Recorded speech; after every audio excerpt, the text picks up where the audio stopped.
Thank you, and I'm presenting on behalf of a much larger team, as you've just heard. It involved quite a few people, but in particular the faces that are on the screen were the driving force behind the work. I'd like to start off by paying my own respects to the elders of the lands that we meet on today. The ongoing cultures of the Pacific and Australia have had their eye on the blue economy for many thousands of years and actually have a lot to tell us in this space. But as you heard just before off Irene, at the time the project ran, which was mainly through 2021, it folded up, finished up and reported about mid last year. It involved pretty much every participant at that time, to which we're very grateful for the input across so many people. The basic idea was that in places like the UK, they have risk registries so that if an event happens, they don't have to suddenly scrabble. They've already got something in their back pocket about what the hazards are involved. Equally, the International Energy Agency, through their offshore environmental systems and energy systems, is looking to find which risks can be basically retired so that in the developing a new proponent coming into an area wouldn't have to exhaustively cover every topic themselves every time, that there's some that they can just say, actually, that's not a problem. We've got the evidence already. We can put that to the side. So that was the basic concept of where we started. Now, there is no one risk assessment method that works across every single domain and every single aspect of being offshore. But we did look across quite a lot of different risk assessment methods for many different domains. And the one thing they have in common is that they all look at that starting point of the hazards. So it wasn't possible in the lifetime of the project to do a quantitative risk assessment of everything, but we could identify the hazards being proposed into the system. So the hazard is something that has potential harm, like the shark offshore. It's an actual risk once it bites you and is doing damage, okay? That's the technical difference between a hazard and a risk that we had to deal with. Okay, so as I said, there's no one method that actually looks across all those different things, from the environment to the social side, to engineering, production, whether that's aquaculture or energy production, the social side, the cultural side. There's no one method that does any of that. And I'd have to say that my experience, and I feel for all of the different experts in the room, every single one of them felt frustrated we couldn't apply their method and get a quantitative answer to their little part of it. Unfortunately, we had to go this wide, which meant we were about this deep across instead of going really deep on just one thing. So we're very thankful that they persevered.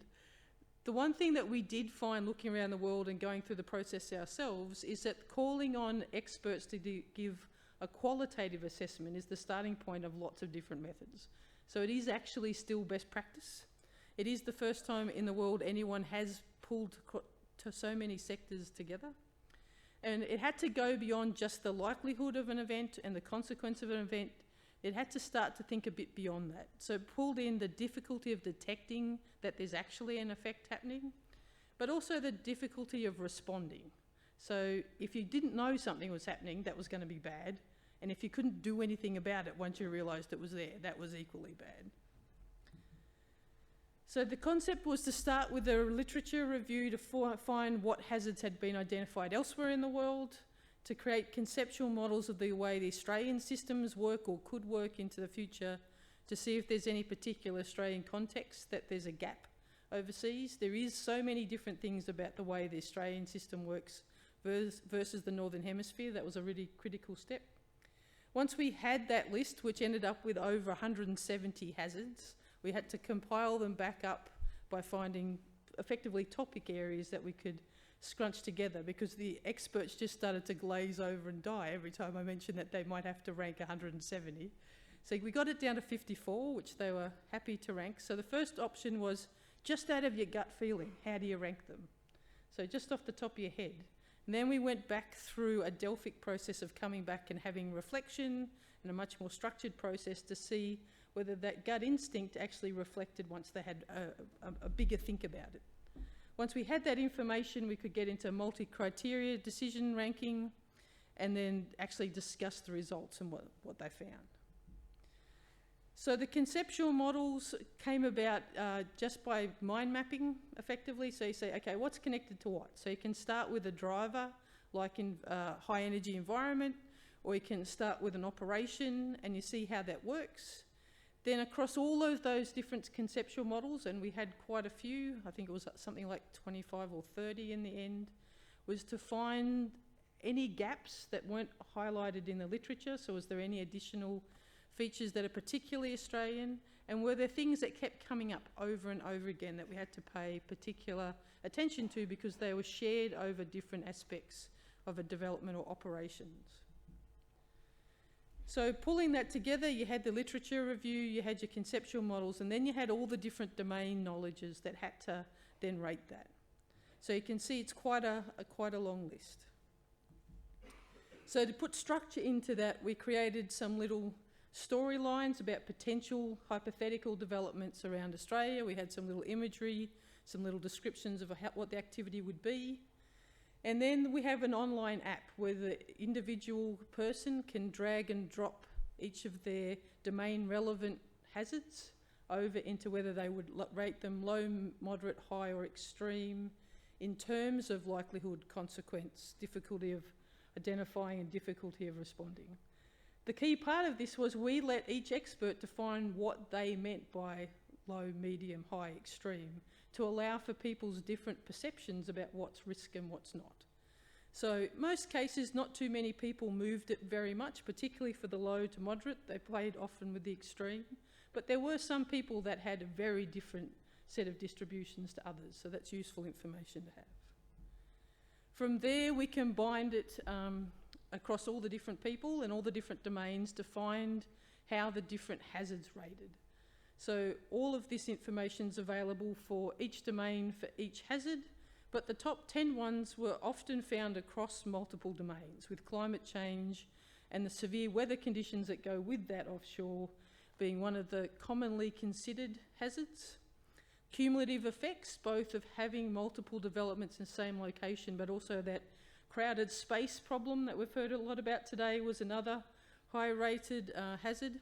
But social licence to operate kept coming up again and again as something that people had an attention to, that we really need to make sure that people want us there and doing things if we're actually going to get legs to continue. And I think we've already heard a bit about that today as well. I'm not going to go in depth to all the results, we don't have enough time today, but you could break them down based on how many domains thought it was a hazard, but interestingly enough, also where there were mismatches, where one domain rated as a really important extreme hazard and one who said, yeah, you can forget about it. So just so that's a point you could have a discussion around whether that's because that's reflecting different information sets from the different groups or whether it's actually going to be a point of contention into the future. The good thing about all this is it's now publicly, well, it's not publicly available, it's up through the website.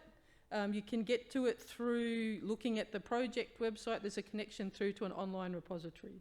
That repository, it's anonymised, so you can't pick out who said what, but it does have all the raw data up there, so you can download it or filter it based on the hazard, based on the domain, so you've got the raw data to play with. But there's also some simple visualizations up there where you can see how connected the different hazards are, such as that connection diagram there.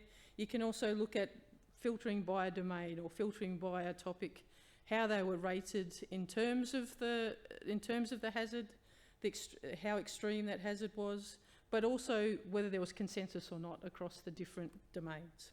It's also a living one, so there has been discussions with the CRC about a follow-up project or an ongoing project, so that as new information's gathered internationally, but also by people in the room, so that that can be updated as it goes along. So it's a living repository of knowledge, so that understanding is updated as it goes through.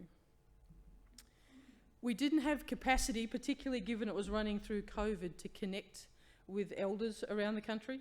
So we ran in parallel a process to look at cultural licence, looking at the history of it in Australia, New Zealand and Canada, involving First Nations researchers right at the core of the work. It was a comparative review about recognition in the development and management process, and has come up with a set of recommendations or what defines Indigenous-centred licence to operate. It's quite a long list, it's quite a detailed set of discussion that I'm not going to do justice in 10 seconds up here now.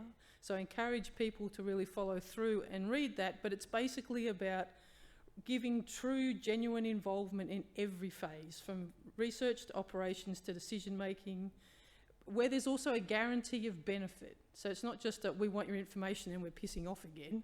It's about an actual true partnership and a tangible influence into the process. It's about ensuring effective participation, and that's about actually having resources to help that along. It's easy for a salaried researcher to come along and say, spend a day talking to me, when you're an elder who has to do that, you know, you ask for 10 days worth in any 1 week, and you've got to self-fund. That's not a particularly equitable situation to be in. So even rethinking about how we do that engagement. And then actually doing, I can't see Albie in the room, but Albie had a really good description of the transaction. So it's not just about the immediate piece of research, but how do you have capacity building? So you're helping a young researcher, or you're helping a young community member to actually get some value out of it and grow their capacity as a part of the process. It's almost like a familial relationship rather than the transactional relationship that Western science usually thinks about. So it wasn't just all the negative side, there were some opportunities discussed as well. There's a section in the report on that. A lot of these might be self-explanatory or obvious as you go along, but there's some that sort of jumped out. So cybersecurity co-benefit. It was actually something that wasn't head of everybody's minds when we were first having the conversation. I think since the discovery of ChatGPT and the insanity of my inbox in the last couple of weeks, it's now very front and centre of lots of people's thoughts around it, but there's opportunities such as that and many others into the finance and insurance and those kind of things in that space, and also into making a plan, which are very important.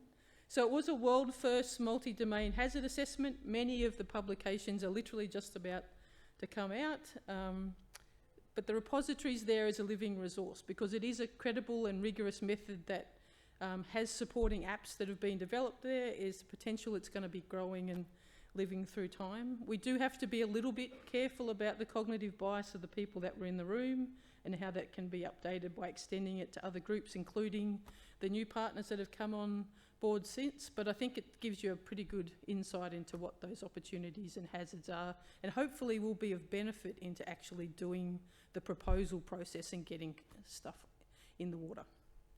Thank you.